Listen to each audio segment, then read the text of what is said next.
Welcome extremers, episode number 6, headlight visibility. දැන් රෑට බලන්න ගියා නම් අපිට බලා ගන්න පුළුවන් දැන් මේකේ headlight එක කියලා දැන් මේ දෙක තමයි dim light එක. හරිද? මේ දෙක තමයි headlight එක. දැන් normally අයලා අපි dim light එක දාගෙන යන්නේ.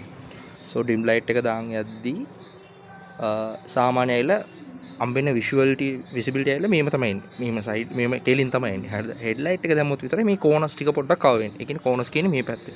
පැති දෙකටම කව වෙනවා. හරිද? හැබැයි සාමාන්‍ය අපි දැන් කියමුකෝ වංගුවක් අරන් යන පාර කියමුකෝ. ඒ කියන්නේ නුවර වගේ පාරක අපි වංගුව අරන් යනවනේ. අන්න ඒ වගේ වෙලාවේ රැට බලන්න ගියා නම් මම පැත්තේ තව corners ඇවිල්ලා කව වෙන්නේ නැතුව තියෙනවා.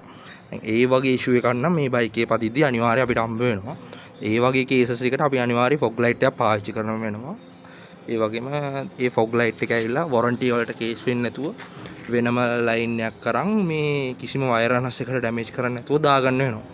එහෙම දාගන්න නැතුව නම් long rides night එකට ride කරන එක නම් සුදුසුකම් නෙමෙයි. so අනිවාර්යයෙන් ඔයගලන් මොනවත් හරි fog light එක fix කරගන්න. fog light එක ඒ කියන්නේ fog light එක fix කරගන්න කිසිම warranty එකට ගැටලුවක් නොවෙන්න. හරිද?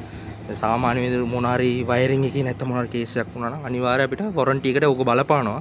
සෝ පරිස්සමෙන් මේ වැඩ ටික කරගන්න බොයිස්. මම දැන් මේකේ පෙන්නන ඔයගලන්ට විසිබිලිටි එක කොහොමද තියෙන්නේ කියලා. දැන් බලන්න. මේක ඉග්නිෂන් එක දාපු ගමන් මේ LED එක LED DRL එක පත්තු වෙනවා.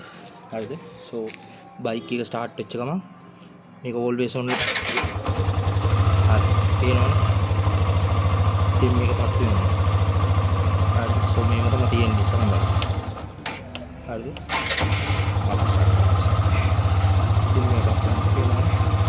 so head එක දාපු ගමන් මම කිව්වා වගේ වම් පැත්ත දකුණු පැත්ත පවරනවා. දැන් අපි අනිත් පැත්තෙන් ගිහලා බලමු මේ visibility කොහොමද තියෙන්නේ කියලා.